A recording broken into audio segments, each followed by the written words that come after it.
안녕하세요. 크립토 노마드입니다. 시장 전반이 돌아가는 모습이 참 재밌습니다. 뉴욕 증시는 사흘 연속 상승했고 리플은 계속 오름세를 보이고 있고 비트코인은 여전히 헤매고 있습니다.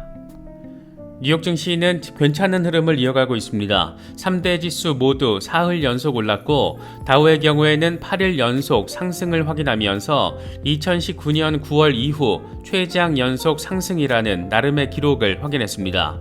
유럽 주요국들의 인플레이션 상황이 뚜렷하게 둔화됐다라는 점을 보인 게 긍정적인 시그널로 주입이 됐는데 이놈의 인플레이션 상황이 그런데 그렇게 간단치는 않아 보이는 그런 모습들도 포착되고 있습니다. 무엇보다 이번에 러시아가 불러일으킨 식량 위기를 통한 인플레이션 우려가 걱정거리로 작용하고 있는 모습입니다. 흑해 곡물협정 중단 결정 이후에 공급 우려가 커졌고 우크라이나의 주요 수출 곡물인 밀 선물 가격은 이미 3주 최고치를 찍었습니다. 미국에선 인플레이션 전쟁 종료 선언 가능성이 나오고 있던 와중에 하필 이런 상황이 펼쳐지다 보니까 연준의 신중론에 좀 더 무게가 실리는 그런 모습도 포착되고 있습니다. 비트코인은 여전히 헤매고 있고 리플은 여전히 잘 나가고 있습니다. 시장의 대장들이 어떤 흐름을 보이는가는 물론 중요한 부분이기도 하지만 더 큰 관점에서 바라봤을 때 더 의미 있는 상황들이 펼쳐지고 있습니다. 미국 민주당 대선 경선 후보로 나서는 로버트 케네디 주니어, 이 양반은 비트코인 홀더이기도 한데 자신이 대통령이 되면 미국 국채 발행량 일부를 비트코인으로 뒷받침하겠다라는 굉장히 전폭적인 공약을 공식화했습니다. 세상이 아주 흥미진진하게 돌아가고 있습니다. 리플이 순항을 하고 있는 모습을 보여주면서 글로벌 홀더들의 기대감을 더 자극하고 있는 그런 상황도 눈에 띕니다. 일단 여러 호재들이 본격적으로 궤도 위에 오르고 있고 이게 스멀스멀 시세를 자극하는 모습입니다. 이러다 언제 또 하락 조정을 받는 모습을 보일진 알 수는 없겠지만 전해지는 호재들이 그 내용이 꽤나 섹시합니다. 키워드는 이렇습니다. 스위프트, 연준, 그리고 리플. 이 역시 아주 재미있는 세상 변화의 단면입니다. 요즘 크립토 커스터디 이슈는 암호화폐 업계 전반의 화두 가운데 하나입니다. 잊을만 하면 한 번씩 사고가 나기 때문인데 그래서 중장기 대응 전략을 추구하시는 경우 일부 물량을 콜드 월렛에 보관하는 게 리스크 관리 차원으로도 여겨지고 있는 상황이기도 합니다. 저희 채널과 파트너십을 맺고 있는 디센트 월렛이 이번에 리플 소송 판결을 기념하는 차원에서 XRP 기버웨이 이벤트를 진행하고 있습니다. 디센트 지문 인증형 월렛을 구매할 경우 30XRP를 이벤트 선물로 증정한다라는 게 핵심입니다. 지금 시세로 치면 얼추 3만원 정도 추가 할인을 받는 것과 마찬가지입니다.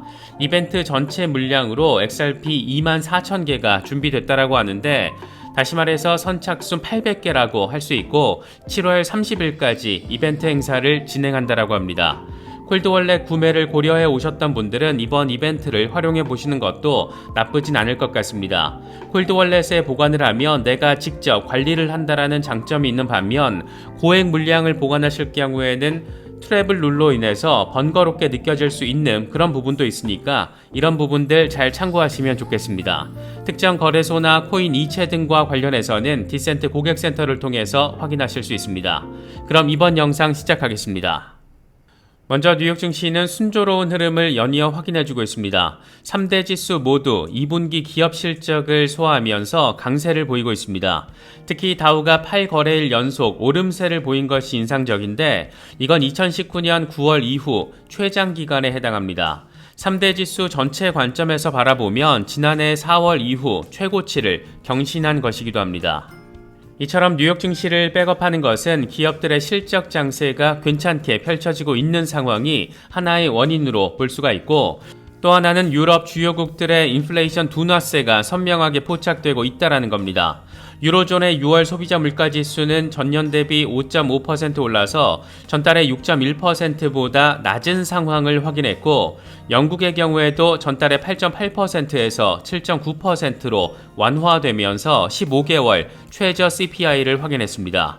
15개월 최저치인데 여전히 8% 근방의 숫자라는 게 다소 놀랍게 느껴지기도 합니다. 이런 흐름이 지속되면 참 좋은데 그리 긍정적이지 않은 모습들도 포착되고 있습니다. 주인공은 역시나 러시아입니다. 러시아가 흑해 곡물협정 중단 선언을 한 이후에 식량 공급 위기가 퍼진 상황인데 이미 밀 선물 가격은 8.5% 수준으로 급등을 하면서 지난 2월 우크라이나 침공 이후 1일 기준으로는 최대 상승폭을 확인했습니다. 밀 가격은 조만간 3주 최고 수준에 도달할 거라는 전망도 나오고 있는데 글로벌 인플레이션 상황이 조금씩 완화되고 있는 그런 상황, 미국 연준의 금리 인상 종료 선언이 기대되는 그런 상황에서 이런 일이 벌어지다 보니까 다소 아주 많이 짜증이 좀 나는 것 같습니다. 밀 가격 오르면 당장 라면 가격 인상 압박으로 이어질 거라서 이게 또 내 지갑이 털리는 것인가 싶기도 하고 암튼 참 별로입니다. 비트코인은 여전히 3만 달러 지지 테스트를 진행하고 있습니다. 이왕 바닥 테스트를 한 번 더 진행을 할 거면 빨리 한 번 찍고 반등했으면 싶기도 한데 지난 반년 동안 80% 폭등한 상황을 떠올리면 이 정도 조정이 사실 이상한 건 아니기도 하고 그럼에도 불구하고 개미들 마음은 다소 답답하기도 하고 뭐 그렇습니다. 공포 탐욕 지수는 하루 전보다 6포인트 오른 56을 기록하면서 중립 단계가 다시 탐욕 단계로 완화됐습니다. 비트코인 도미넌스는 여전히 49%대 후반에서 횡보하는 상황이 이어지고 있습니다. 현재 비트코인의 흐름과 관련해서 코인텔레그래프의 기고가 라케시 우페드히에는 비트코인이 3124달러에 자리한 20일 지수이동 평균에서 하락했고 29,500달러 결정적인 지지선을 테스트한 상황이라고 진단했습니다. 20일 지수이동 평균이 평평해지고 RSI가 중간 지점에 있어서 수요와 공급이 균형을 이루고 있는 상황이다. 황소들이 20일 지수이동 평균 위로 밀어올리면 비트코인은 31,000달러까지 상승한 뒤에 31,805달러를 노릴 수 있다. 이후에 32,400달러 위에서 휴식을 하거나 다시 29,500달러 밑으로 빠질 수가 있는데 급락이 발생할 경우에는 27,500달러를 거쳐서 26,000달러까지 반등이 나올 경우에는 32,400달러를 거쳐서 40,000달러까지 상승할 수 있다. 이렇게 분석을 했습니다.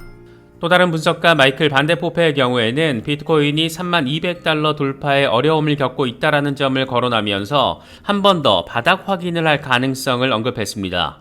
함께 공유한 1시간 차트를 보면 29,000달러 초반까지 한번 빠졌다가 30,000달러 위로 급등할 가능성이 표시가 되어 있는데 이 양반은 기본적으로 한번 빠졌다가 급등세 가속도가 붙어서 38,000달러를 향한 랠리를 할 것이다. 이런 점을 견지해 오고 있습니다. 렉트캐피탈은 월간 차트를 보여주면서 비트코인이 6월 종가를 강세로 마감한 뒤에 여전히 리테스트를 진행하고 있는 상황이라고 설명을 했습니다. 29,300달러에 대한 리테스트가 잘 이루어질 경우에 33,000달러를 거쳐서 이후에 35,000달러까지 가능하다라는 점이 차트에 표시가 되어 있습니다. 또 다른 분석가 닥터 프라핏의 경우에는 비트코인은 강세장 반감기와 함께 온다. 현재 시장은 21,000달러에서 38,000달러 사이 큰 범위에서 횡보를 하고 있다. 반감기 3개월 뒤에 상승세가 시작될 것이고 내 첫 번째 목표는 8만 달러다. 이렇게 설명을 했습니다. 반감기 전에 벌어지는 프리헤빙 랠리라는 게 결국에는 커다란 박스권 횡보 상황 속에서 이어지는 축적의 단계라는 것을 지금 설명하고 있는 겁니다.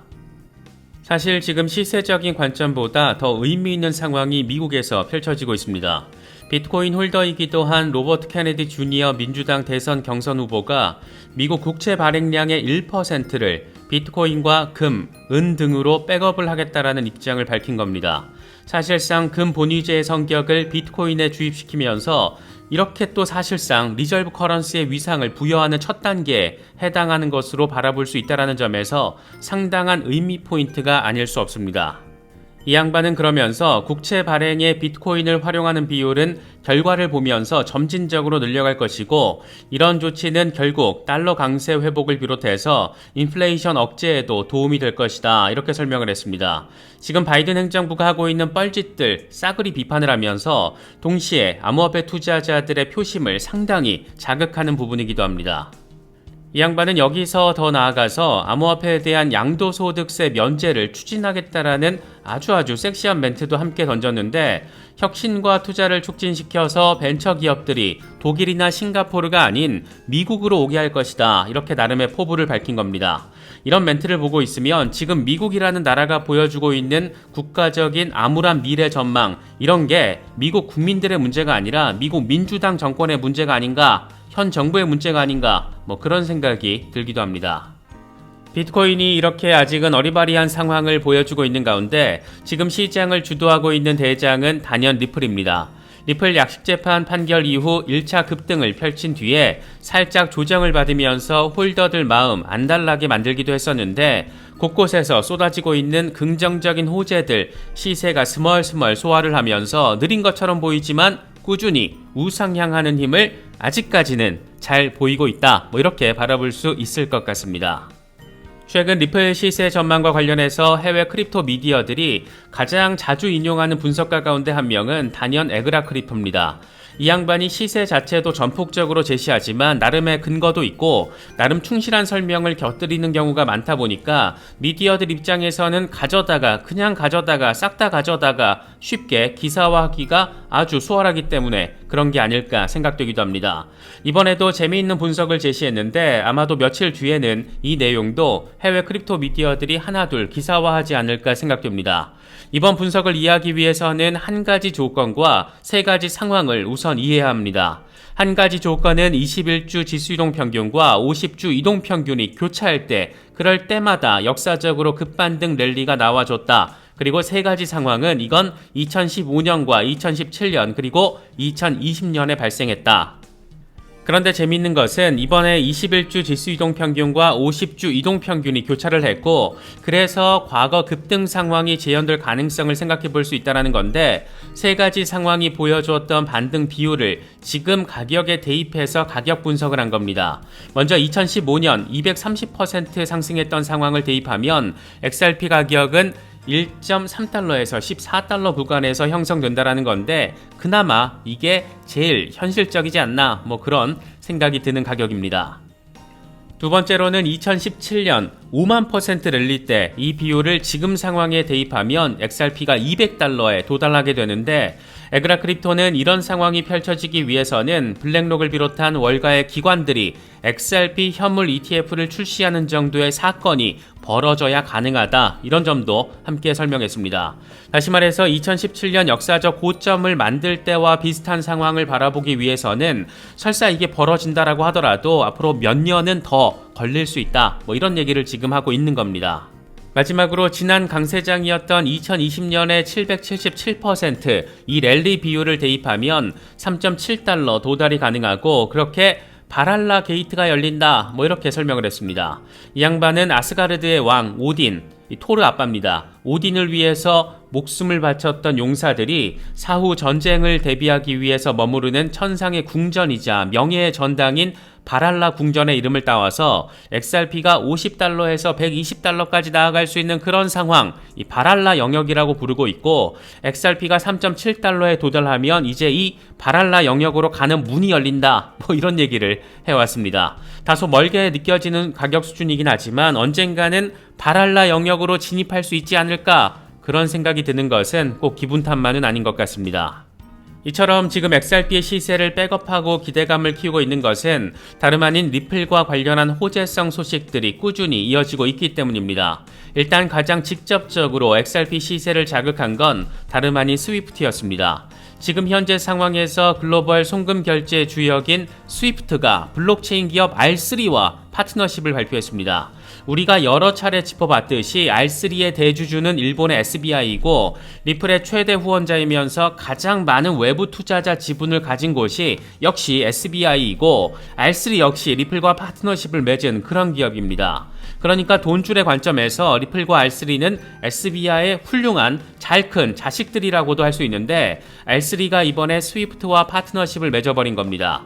스위프트도 결국 돌고 또 돌아서 리플과 직간접적인 관계성을 이렇게 강하게 가지게 된 것이고 R3의 블록체인 기술을 통해서 스위프트가 결제 혁신을 강화시킬 때 그 혁신의 미디에이터 역할을 할 수 있게 되는 존재, 그게 리플이 하게 된다라는 상황은 이제 더 이상 희망회로 수준의 망상이 아닌 그런 현실, 이게 지금 첫 단계가 채워졌다, 이렇게 바라볼 수가 있습니다. XRP 시세가 가진 잠재력을 생각하다 보면 자꾸만 기분이가 좋아지는 것, 이 역시 꼭 기분 탓만은 아닌 것 같습니다. 또 하나 지금 대기 중인 의미 있는 호재, 단연 연준의 페드나우 출시입니다. 이건 우리가 여러 차례 짚어봤던 이슈인데 과연 리플의 파트너 기업을 통해서 혁신을 이루고 있는 미국 연준의 결제 혁신이 리플 시세에 영향을 미치게 될지, 미치게 된다라면 어느 정도가 될지, 그냥 지나간다면 언제쯤 영향을 미치게 될지 여러 생각거리들을 갖게 만드는 이슈이기도 합니다. 이게 현지 시간으로 7월 20일에 공식 런칭된다라고 하는데 즉각적으로 XRP에 긍정적인 신호가 주입된다라면 아주 많이 좋겠지만 그게 아니더라도 리플과 XRP의 비전을 떠올리면서 가치 분석을 하는 과정에 있어서 그 과정에 있어서는 아주 매력적인 재료가 아닐까 생각됩니다. 이번에 준비한 영상은 여기까지입니다. 시청해주셔서 감사합니다. 지금까지 크립토 노마디였습니다.